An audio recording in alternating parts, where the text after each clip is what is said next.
Hello and welcome to Zero In podcast by Elim Bible Institute in college. And I'm Dr. Fred Antonelli. And we have got some wonderful guests with us today. I mean, some superior guests, some friends, really cool guys, loving Jesus with every fiber in their body. Chris and Carol Ball, Pastors Chris and Carol Ball. And it's so good to have you. It's great to be here. Good to be here. Yeah, I tell you what, it's like we've known one another for a long, long time. Yeah, we have. For sure. I love the relationship that we've had, you and Debbie and Carol and I, and also, obviously, the professional relationship that you and I have walked in together. It's been a blessing. Oh, man, it has been. It has been a real blessing.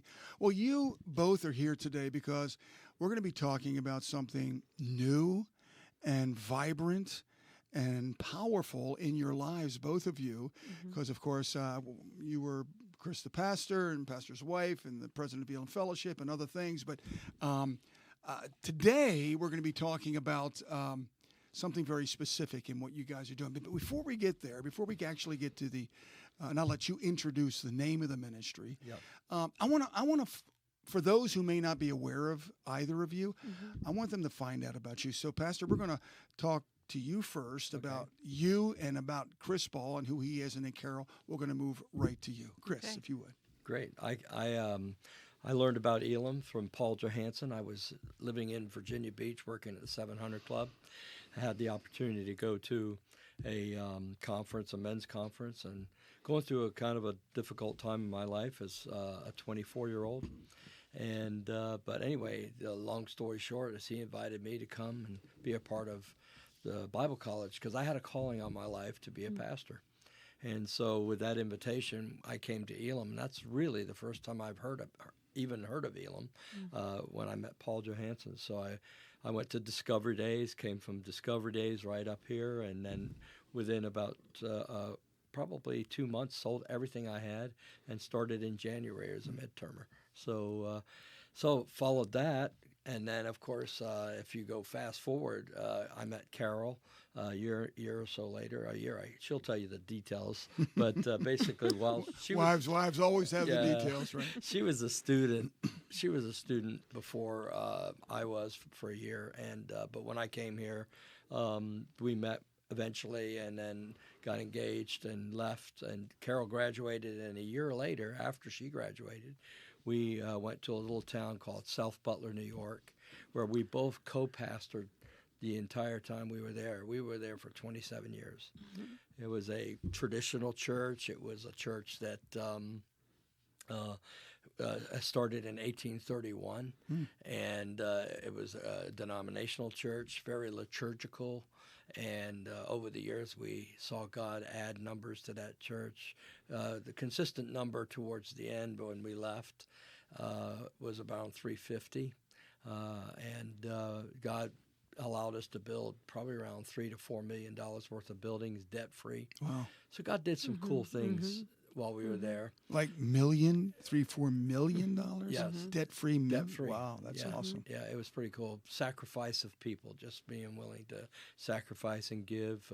We didn't really have a lot of millionaires. In fact, we had zero millionaires that I know of. I mean, we had people who were wealthy, a couple, but majority of our people were just regular folk that just loved God and went to work and earned $50,000 a year or something like that.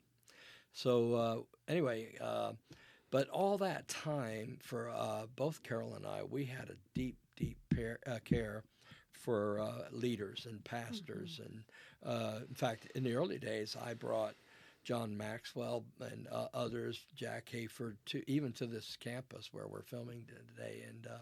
And because I knew I had nothing really big to say, but I could go after people who did.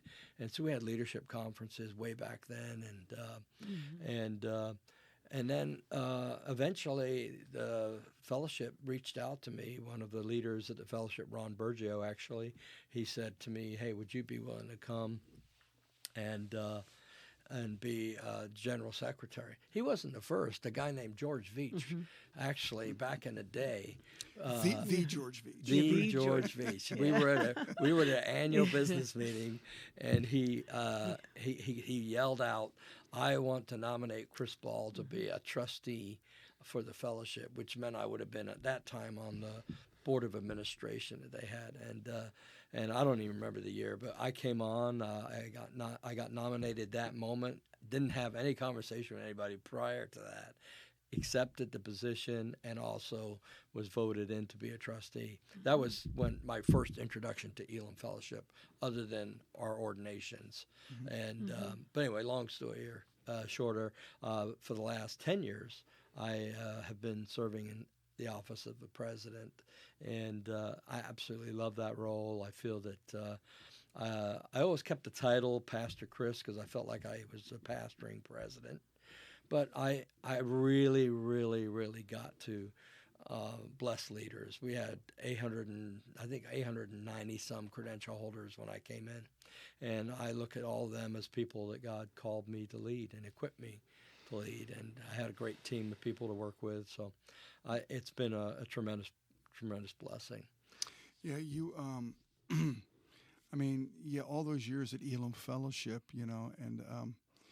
and when I think of you, and a lot of people do as well, and you held that title pastor, is because you have always had a heart as a pastor. I mean, we're going to find that out even more. You had that pastor's heart. And every time I heard Pastor Chris, instead of President Chris, more pastor than president because of the reputation that you had. So you certainly fell into that position and loved it all of your ministerial life. Absolutely. I'm very grateful. I love people, I love leaders, I love pastors, and God has also equipped us both at different levels to bring gifts to the table that are accompanied in that pastoral role. I do believe I'm administrative. I'm a good leader myself, and I by the way, I enjoyed serving on the Elim Bible Institute Board of Administration also as one of the trustees. Made a lot of money that way, didn't you? No, I didn't make much money. We made a lot of fun. We made a lot of advancements. So it was good. I loved it. And we have something else in common too. What do we have in common? Let's see. I don't know right now. What drumming? Oh, yeah, drumming. Drumming. My wife hinted at it in drumming. Yeah. Oh man, yeah. I loved jazz drumming, and you did too. But you were a rocker. I was more of a rocker. Yeah. I love jazz. I incorporated both of those, jazz and drum. Yeah. But you were more of the. Yeah. Yeah. We make fun of each other. He's laughing because I know what he's thinking.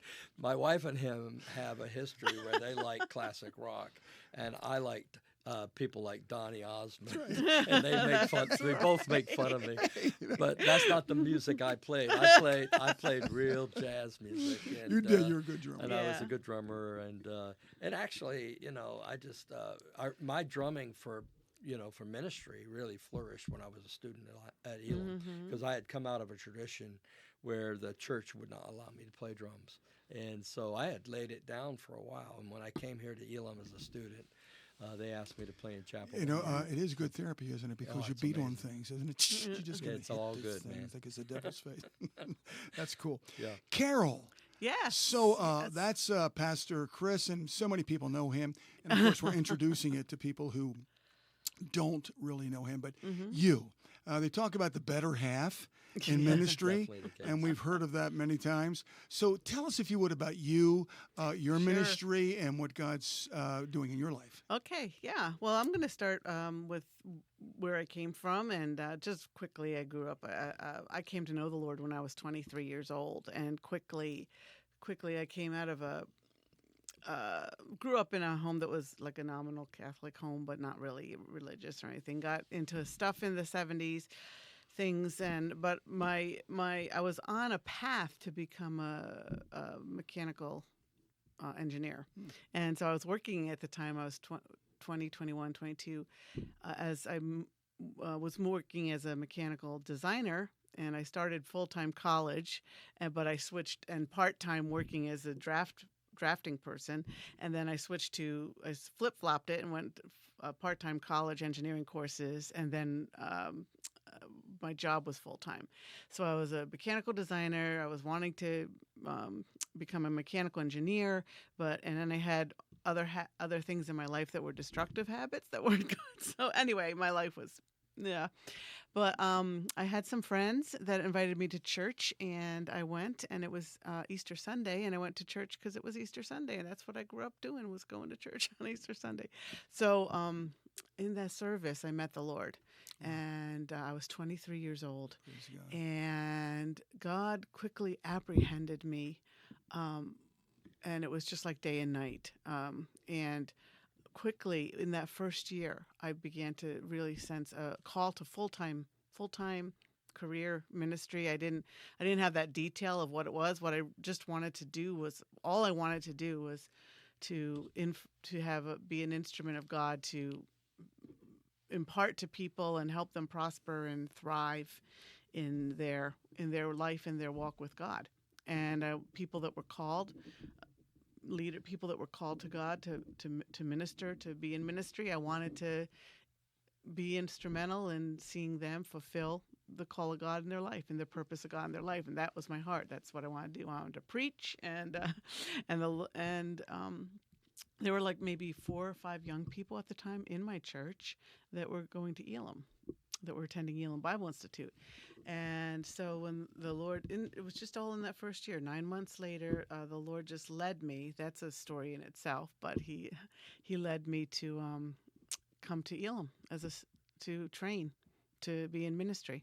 And so I found myself here. I got saved April 3rd, 1983, and I found myself on the Elim campus 9 months later as a midtermer, 1984. And I came, and that's never looked back since. And 2 years, my senior year is when I met Chris. Well, hold on. I got to ask you guys this. This is interesting. Yeah.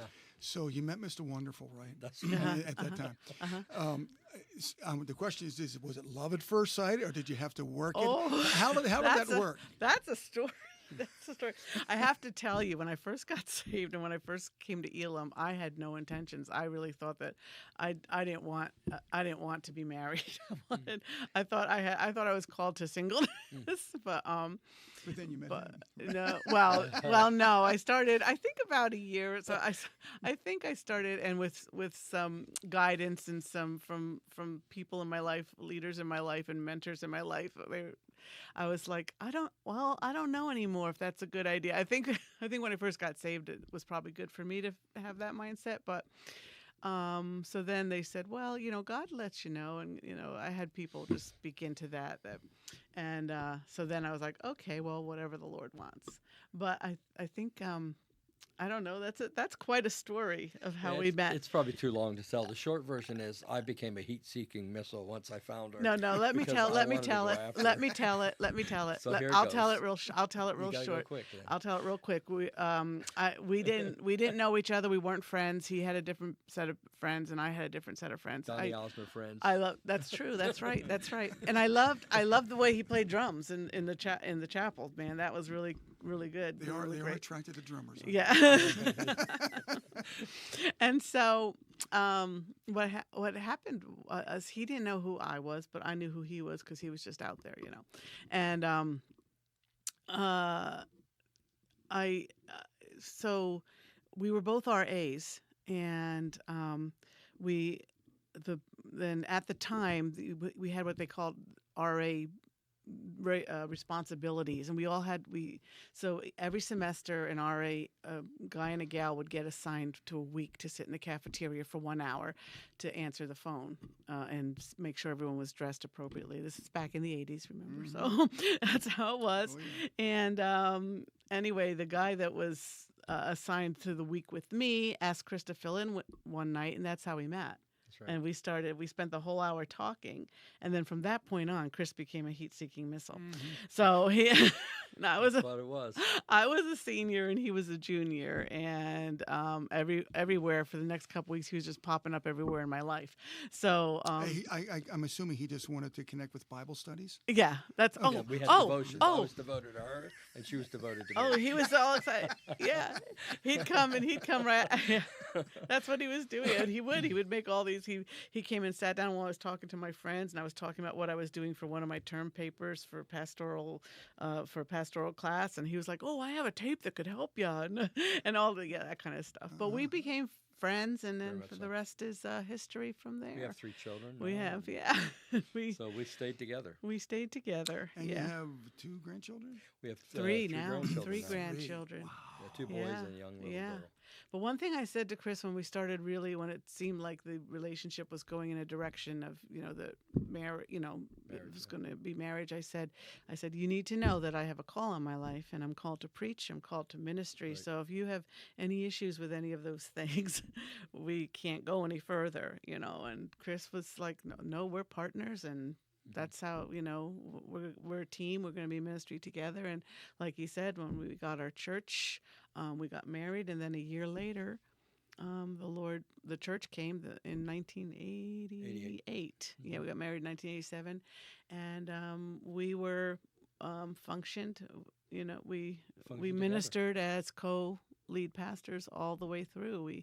We actually got called that about 10 years later, but that's how we functioned. That's interesting, Carol. You saying something I think that's very important, and that is that Elim recognizes women ministers, and they ordain them. You were an ordained minister, and so is your husband, because they believe in strong Aquila and Priscilla ministries. That's right. Amen. And right. and you too are the personification of that, and you've been that for a long, long time, which is now a lead-in to about this newness, this day. Holy Spirit thing that God is doing in your lives, and this is like the coming out of this, and God's doing some stuff. So you have a new ministry God has led you both into. I'm going to let you talk about that. Chris, start out, and then Carol, you can come in anytime you want. Yeah, well, that's great.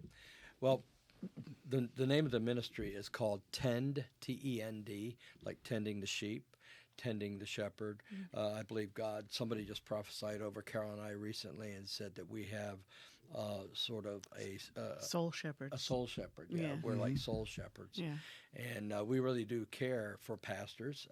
It was originally intended, but as we started developing the ministry, we realized that a lot of our because we work together, we're going to be caring for pastoral couples. We're going to be caring for the individual pastor, but we also care for the dynamics of church leadership. So, because we've been involved in it, that's what we've done. We did it before before I took on the position of and the role of president. Carol is the director of women's ministry still at Elim Fellowship. But bottom line, we have a heart for the local church, and we have a heart for the local church pastor and elders, leaders, and women leaders. Carol really, and I do too, feel that Tend Ministries will be available for every single person in the local church that has leadership, starting with the pastors, starting with the spouses of the pastors, and then also moving right into like board members and leaders and stuff like that. You have some core values to Tend. Why don't you talk about those a little bit, the core values? Yeah. These are our values, and they kind of capture the spirit of mine and Carol's hearts and our behaviors and everything. So let me just read it to you. I have it here in front of me. It says, our Tend Ministries values are: we are deeply committed to the pursuit of excellence. We believe that we should live with excellence in all we do, guided by the principles of dedication and perseverance. In other words, we're gonna push forward in our values. Our passion for the ministry stems from a heartfelt conviction to serve with love and purpose. In every single decision and action, we hold fast to the principle of integrity. And moreover, we recognize the importance of continual growth and learning. Together, we are going to strive to emulate the virtues exemplified by our faith, fostering a culture of care, connection, and collaboration. And that's really who I am. If anybody gets to know me, and Carol's the same way really, is they'll know that we really care. We are shepherds that care. And so we're gonna go into this, and everything is gonna have its own we're not going to have a package deal when we meet with people. What we're going to do is we're going to go in and we're going to say, listen, we're going to be good listeners first. Second, after we listen, we're going to learn. We're going to learn. If we have to go away from that first meeting and say we're going to take and learn from others or get information from others, but first listen, second learn, and then we're going to come back and we're going to lead with you. And that's the spirit behind it. It's the integrity and the values of integrity and excellence and all that, but the heart behind it is collaboration. We believe that it's not coaching, it's mentoring. There's a lot today talking about coaching, and you go in with a lot of questions. That's a part of mentoring. But what we want to do is we want to walk with pastors and leaders way beyond after their difficulties are solved. We want to partner with them for much longer so that we can journey with them into thriving leaders and thriving ministers. So that's kind of what we're saying. I mean, you guys, I know you well, and you're like the whole enchilada, both of you. So people know you as a preacher and a minister. Yeah. Carol, I got to ask you, okay, because when you two go into a church, you both move in a specific way. You have a prophetic ministry. Yes. God's used you in the prophetic. Yes. So he's preaching, he's ministering. What is it that God, what part of that? Otherwise, you both minister together. So you also teach. So tell us a little bit about that. Yes. Well, yeah, right away, really fast. Again, right away, as soon as from the early first year, the Lord started really moving, using me in prophetic ministry. And I had my pastors at that time really encouraged me in that. And then I came to Elim and was really fostered, encouraged in that, and started growing in that. And the Lord has just continually been using me in the prophetic ministry. And so that's something that's a very big part of my ministry. I teach. I love to teach. I love to preach and teach the word. I just spent a whole weekend at a women's conference doing that. So how did that go?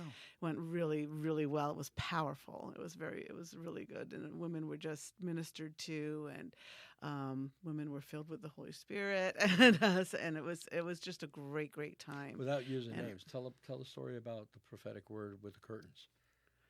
Okay, well, for example, this one woman, the Lord uses me always, uses me. I also teach. I do training in prophetic ministry for churches, for their teams, if they people that are interested in growing and using all the spiritual gifts, but prophetic specifically. But so I've done it for our church and teaching and training, but as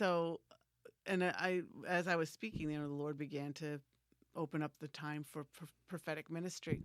So this one particular woman, I just, the Lord said to her this weekend, he said, you've been going through a dark time, and the Lord knows you've been going through a dark time, but he says he's about to open the curtains.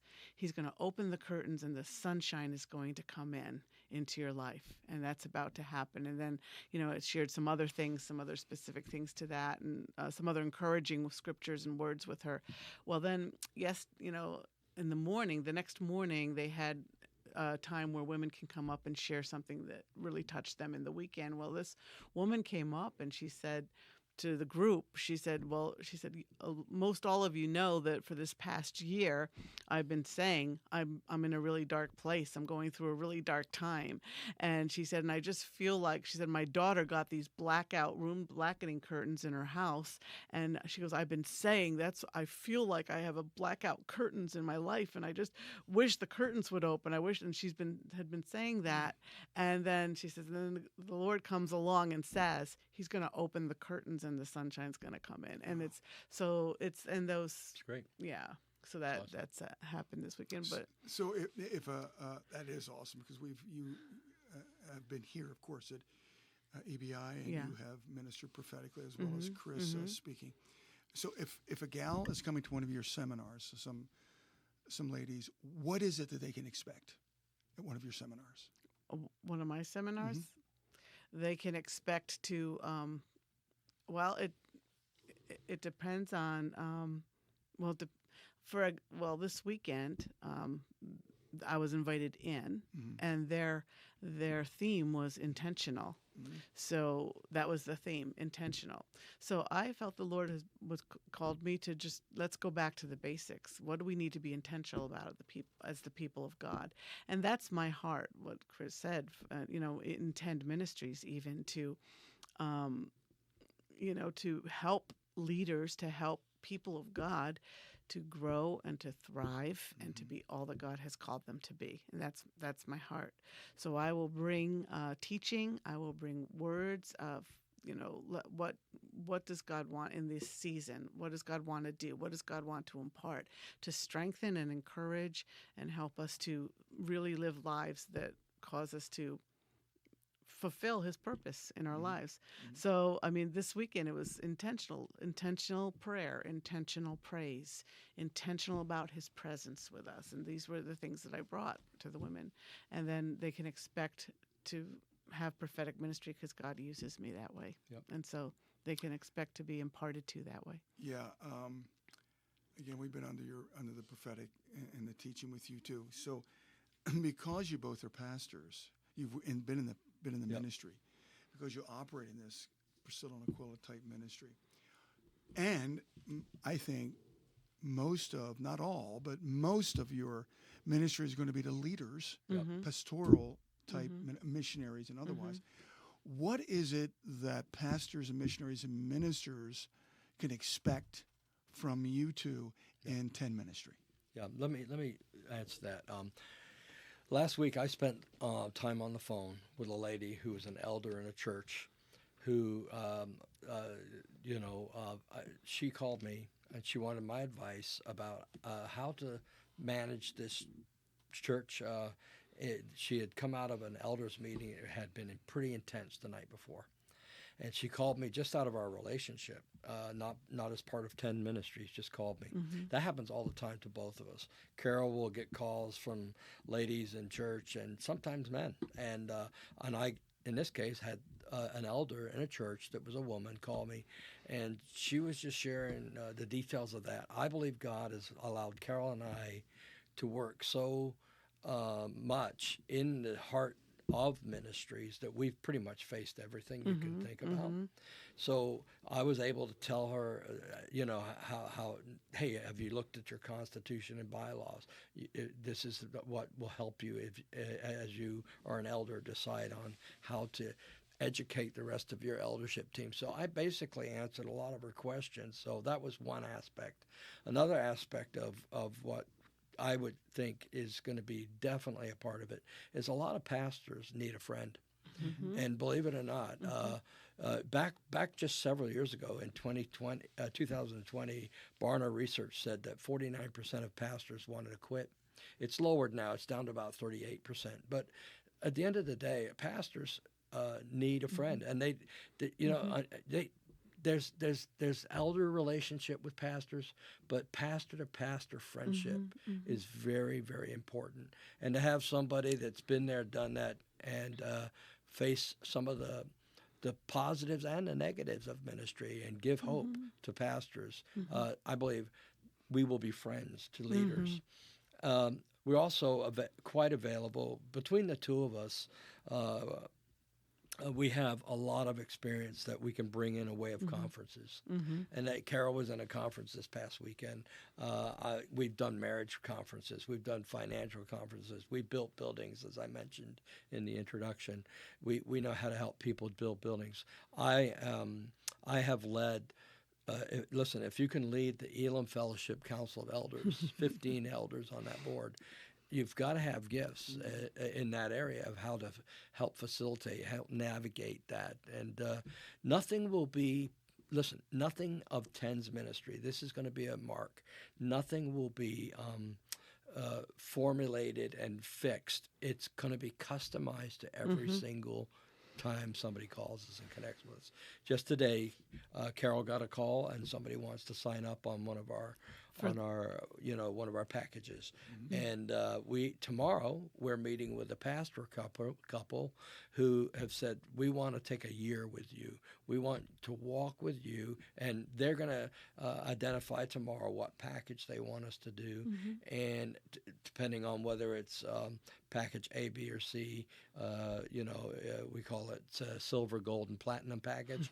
If it's a gold package, we're going to give up to 30 hours of one-on-one ministry with them. And that also opens the door for us to say, you can invite us in to meet with your elders if we need to do something there. It could be about marriage. It could be about everything. So that's what we do. Yeah, we can come and help them with doing training for their teams, doing ministry training, anything, nothing, anything. We have 40 years between, 40 years, both of us each of ministry experience. And like he said, we've seen it all. We've seen a lot of things. And that, I want to tell everybody out there that is very valuable. It's not like you guys just got in the ministry 6 months ago. No. I mean, you have been there for 40 plus, how many years? Mm-hmm. Well, on the campus here, 39 years ago. 39 years ago. I was a pastor before that, a youth pastor. Mm-hmm. Carol got saved 9 months before. Mm-hmm. So all of these years of ministry and what the wisdom that God has given both of you, the good, the bad, and the ugly of all of that. Mm-hmm. So you're able to minister and help and encourage mentoring and counseling. Yeah. Okay. Talk about. See, a pastor comes in and he says, "Listen, we're doing okay, but I just need some mentoring." Yeah. Or maybe you already mentioned counseling. You will do mentoring, both men and women. Yes. Yep. Absolutely. Carol's going to be starting a mentoring program probably in the next week with a lady who contacted her from this retreat. Mm-hmm. And so she'll mentor her. Mm-hmm. And out of that... She actually went to the website and came up to me and said, I'm going to fill out the contact form, and and she did this morning, and she said, I want to have you for what you're offering on the website. And so That's good. So we're going to start, So before we bring this to a close, it's real important. You have these 3 tiers. You mentioned them. I think it would be valuable for the people that are listening out there that may be going, gee, I'd love to find out a little bit more about that. Now, I know they can go to your website and find all that they can. Yep. But you offer 3 tiers, and in each of those tiers, you have something very specific. So why don't you go through that just for a moment? Mm-hmm. You want to do it, or you want me to do it? I can do it. We have a silver package. Basically, the silver package will be costing about $3,600 a year. And so for that $3,600, we're saying we will give you up to 20 one-hour video conferences. Mm-hmm. And so that could be Zoom or Google Meet, whatever it is. And again, we will give them a free 1-hour consultation. Anybody can go to our website right now and call us, and we will set up a 1-hour consultation for free, and that will determine the shaping of our mentoring program. If it gets to counseling, I'm not a counselor and Carol's not a counselor. We pastoral counsel, but we know the difference between when we have to hand that off. We did that in our church. And so, but if we find that it needs that kind of counseling, we have tremendous names of people that can help us in those areas. But beyond that, what we are going to do is, so the first package is a silver package.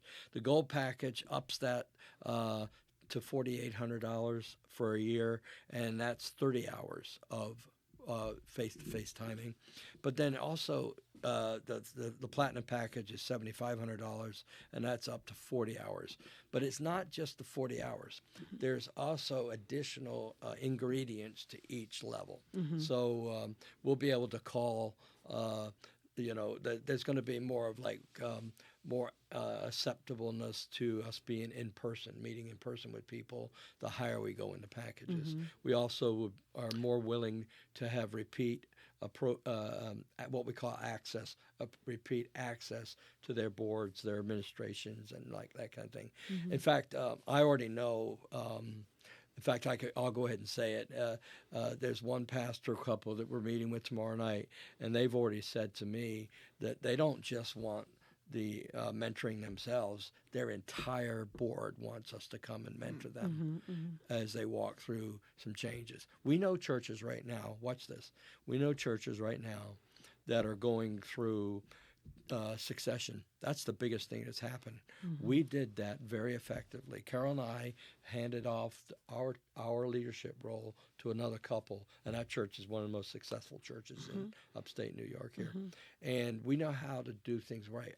Carol and I have been offered to help other churches go through succession already. I could name names, haven't had their permission to do it, but I could name names of pastors that we have helped them, fathers hand a baton to sons, and that is happening at a high rate right now. Another thing that we've done is we went to multiple services. Mm-hmm. That's, by the way, becoming the bigger deal now. Life Church out of Oklahoma has really shown that we don't need just huge sanctuaries. We can actually have multiple services and do the same job. And that's becoming more and more popular. It's more conservative financially.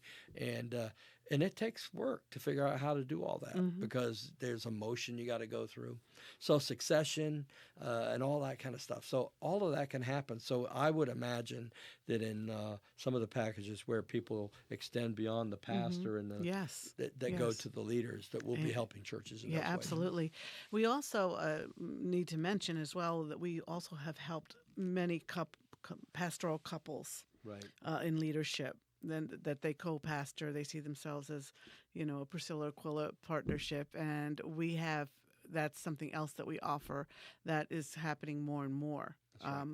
Ministry couples are emerging, and women are called. God calls women. We know that, but also the dynamic of a husband and wife.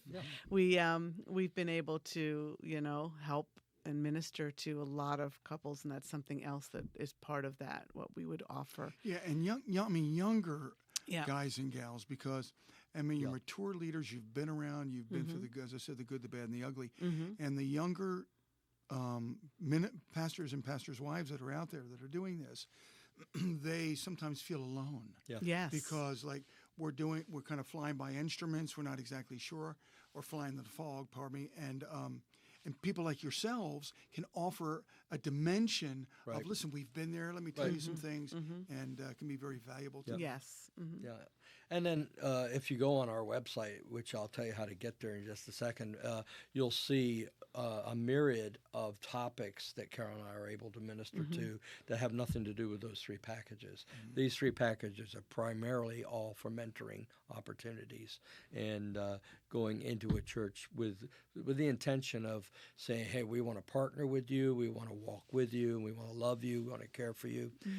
And by the way, I should say, right before we started, we were joking around about, okay, are we going to fight on this show or not? The truth is because we know how to do it wrong. We've also had that's the what tough days. days. We'll tell you what not to do. Yeah. we can tell you that. But we failed in some ways. We've gone through some very, very difficult seasons in all those years. And so we're not just coming to say, hey, this is how it was done well. We're saying this is what we learned from how we didn't do it. It's like because we failed. That's right. And we all have a human condition. Because we failed, this is how we did it, and we ended up doing it right. And we can give it to you rather than having you maybe go through that, maybe kind of live and learn from that. This is awesome. Thank you. It really is good. You two are so seasoned in what you do, and I think this is a wonderful opportunity. So this is not just for New York State. Yeah. This is for across the country, right? Amen. Yes. Absolutely. In fact, the one of the things that I am very excited is just this week, Carol and I got a notice from another church, and we helped them. This pastor was going to quit the ministry. This pastor called me one day and said, "I'm done," and I said, "You're not done. You're burned out, and you need to take a sabbatical." I helped shape his sabbatical. He went through a 4-month sabbatical, came back with him and his wife, and now they are flourishing as a church again. And he didn't leave; he was going to leave. And so that's a testimony. That particular church said, "Do you know what we want to do? We want to sow into your ministry. You've already helped us. We want to sow in monthly. So we're actually going to have and welcome people and churches and ministries to give us offerings." Because, like I said, I just met with a woman on the phone for an hour and never charged her a dime. And that church can't afford it. I'm helping a pastor right now that's facing cancer and how he's going to face that church in his journey. I'm mentoring him. And that he can't afford it. That church has 30 people in it. We're not going to just do this for money. We're doing this because this is what we do. Oh, yeah. Because I know the quality of people that you both are. And also, you can empathize. Empathizing and sympathizing are two different things. Right. I sympathize with you, and I feel bad, and I'm going to pray for you, and I feel so sorry. Empathizing is saying, I know what you've gone through because we've been there ourselves. It's almost like you can get a package together for a church. I mean, as a therapist myself, I worked with packages. In other words, here's what a pastor needs, having pastored as well. They need therapy. They need time. They need vacation. They need, in other words, to help them become Exactly. healthy. And you too can be able to do that because you understand what pastors go through, the pastor's wife. That's right. Yeah. This is wonderful. Thank you. So listen, if somebody wants to get up with you, what should they do? Well, the best way is to go right to our website. I'm going to give you that call letter now, if you will. Sure, yeah. And it's also, Robert's going to put it on the screen. Yeah, it's tendministries.org. And if they go there, they will have access to be able to have contact to us. If they just fill out a forms that connect with us, we will be right with them. And if they want to jump on, if they already love what we've said and they want to jump on, people that would consider it, all you have to do is push one of the buttons that would lead you right. And if you want to give, there's a button that will send you right to an opportunity to give and contribute to it so that we can help others who can't afford it. Wow. What a blessing. Tendministries.org. 10 Ministries. So you're going to be seeing this. Where am I at, Robert? I'm right there. Thank you. 10 Ministries. You're going to see that on the screen right now. And so you can see that. Get up with them. Pastor Chris and Carol Ball. They are such a blessing. They've been through the whole wonderful, encouraging, and difficult and trying pastoral kind of.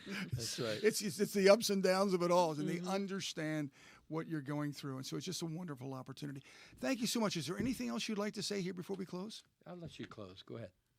Do you have anything you want to say? Do I want to say thank you so much for having us here on the podcast. It's been a really great time, and to be able to share and what we do, and we're just excited for what God has in store. We know that He has good things. Yeah, and, I want to say thank you as well. Yeah. You've been a good friend, and the last several years, I feel like we've been helping each other. You became the president. I was already on the board of administration. Double presidents there for a while. During the time of COVID, and walked through all that together. And Elim Fellowship, I was the president, walking through all that, and I've very much appreciated and valued our relationship. Thank you so much. You know, if you need a letter written and you're a pastor, Pastor Chris is better than ChatGPT. Oh, he is. He's yes, really, he is. really he does good. very Thank you well. both. Father, bless Chris and Thank you Carol so much. and the 10 Ministries.